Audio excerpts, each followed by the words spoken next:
यह कहानी में बताया गया है कि सरपंच ने कैसे गांव के सारे लड़कियों को एक साथ गर्भवती करता है। कहानी को पूरा सुनिए, मजा आएगा। सूरजपुर एक साधारण सा गांव था, जहां के लोग रोजमर्रा की जिंदगी में इतने व्यस्त थे कि वे कभी भी बदलाव के बारे में नहीं सोचते थे। यहां के लोग अपनी जड़ों में बंधे रहते थे और कोई भी बदलाव उन्हें डराता था। गांव में महिलाओं का स्थान बहुत ही सीमित था। वे केवल घर के काम तक ही सीमित थीं। लड़कियां जब बड़ी होतीं तो उनका सपना केवल अपने घर परिवार की देखभाल करने तक ही सीमित रहता था, और कोई भी लड़की जो अधिक सपने देखती वह अपवाद होती थी। यहां पर लता नाम की एक लड़की थी जो इस माहौल से जुदा थी। उसका सपना था कि वह डॉक्टर बने और गांव के गरीबों की सेवा करे।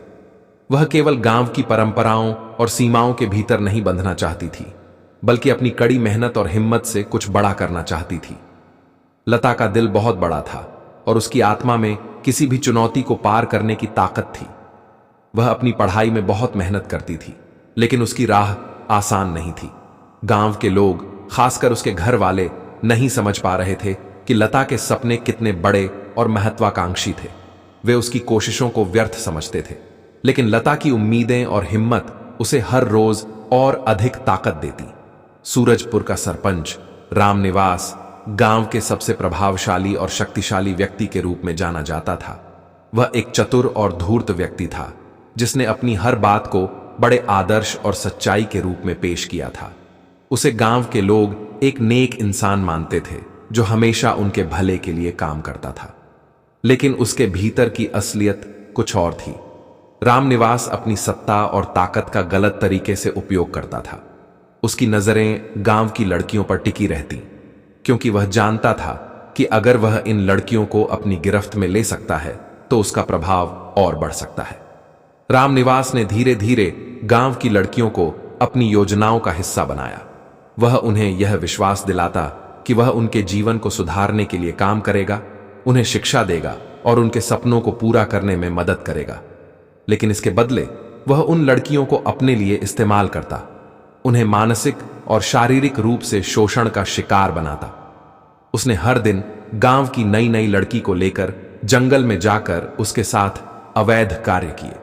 लड़कियां भी उसके प्रलोभन में फंसकर खुशी खुशी सरपंच के साथ चली जाती थीं। कुछ दिन बाद एक एक करके गांव की सारी लड़कियां गर्भवती हो गईं।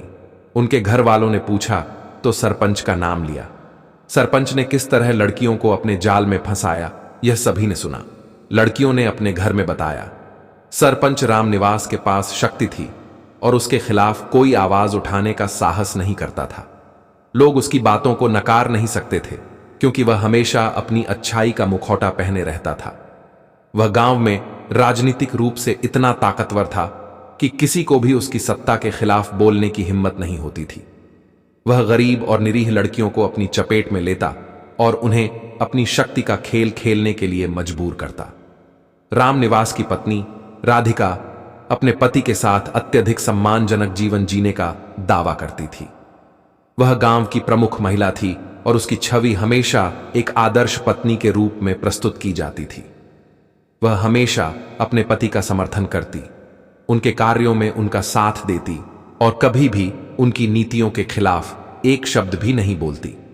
राधिका को लगता था कि वह अपने पति की सफलता में योगदान दे रही है और उसे लगता था कि उसकी पूरी जिंदगी केवल उसकी संतुष्टि और पति के आदर्श के बारे में है।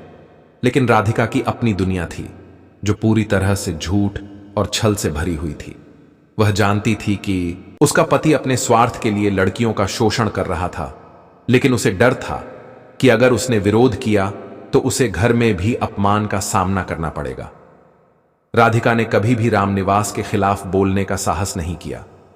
वह उसकी गलतियां जानती थी, लेकिन फिर भी वह उनका समर्थन करती।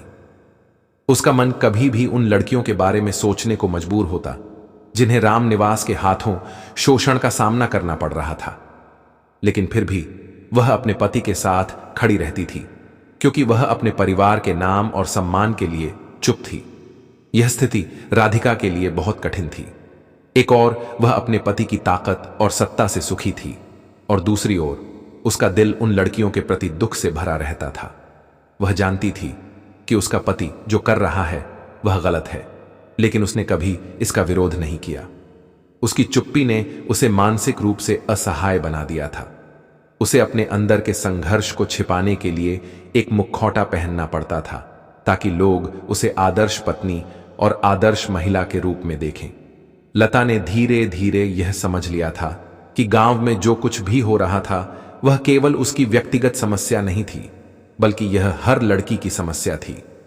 वह अब चुप नहीं रह सकती थी। वह जानती थी कि अगर उसे किसी भी तरह का बदलाव लाना है तो उसे सिर्फ खुद के लिए नहीं, बल्कि उन सभी लड़कियों के लिए लड़ना होगा जो इस शोषण का शिकार हो रही थीं। लता ने अपनी दोस्त सीमा से इस बारे में बात की, जो पहले बहुत डरती थी। सीमा ने डर के मारे कभी भी राम निवास के खिलाफ आवाज नहीं उठाई थी, लेकिन लता की बातों ने उसे हिम्मत दी।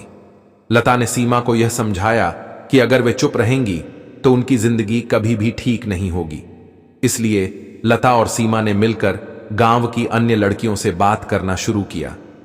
उन्होंने धीरे धीरे गांव की हर लड़की को इस बात से अवगत कराया कि राम निवास के साथ उनका सहयोग और चुप्पी उन्हें और अधिक नुकसान पहुंचा सकती है। लता की मेहनत और साहस ने धीरे धीरे पूरे गांव में बदलाव की हवा बहा दी। लता ने अब फैसला किया कि उसे इस लड़ाई को और बड़े स्तर पर ले जाना होगा। उसने गांव के बुजुर्गों और समझदार लोगों से मदद मांगने का विचार किया। उन्होंने सरपंच की करतूतों को उजागर करने के लिए योजना बनाई और इसके लिए पुलिस और प्रशासन का सहारा लिया। लता का संघर्ष अब रंग लाने लगा था। गांव के लोग धीरे धीरे सरपंच के असली चेहरे को पहचानने लगे थे। लड़कियां और महिलाएं अब सरपंच के खिलाफ खड़ी हो गई थीं। पुलिस और प्रशासन ने भी अब लता की मदद करने का वादा किया। लता की साहसिक लड़ाई ने गांव में जागरूकता की लहर चलाई। धीरे धीरे सरपंच के खिलाफ कानूनी कार्रवाई शुरू हुई और उसके सारे काले कारनामे सामने आ गए। सरपंच राम निवास को उसकी करतूतों के लिए सजा मिली और उसकी सत्ता का अंत हुआ। राधिका, जो हमेशा अपने पति के साथ खड़ी रहती थी, अब अंदर से टूट चुकी थी। उसने महसूस किया कि वह वर्षों से अपने पति की गलतियों को छिपाने में उसकी मदद कर रही थी। राधिका ने अब फैसला किया कि वह अपने जीवन को फिर से सही दिशा में ले जाएगी और उसने गांव में महिलाओं के अधिकारों के लिए काम करने का संकल्प लिया। गांव में अब बदलाव का दौर शुरू हो चुका था।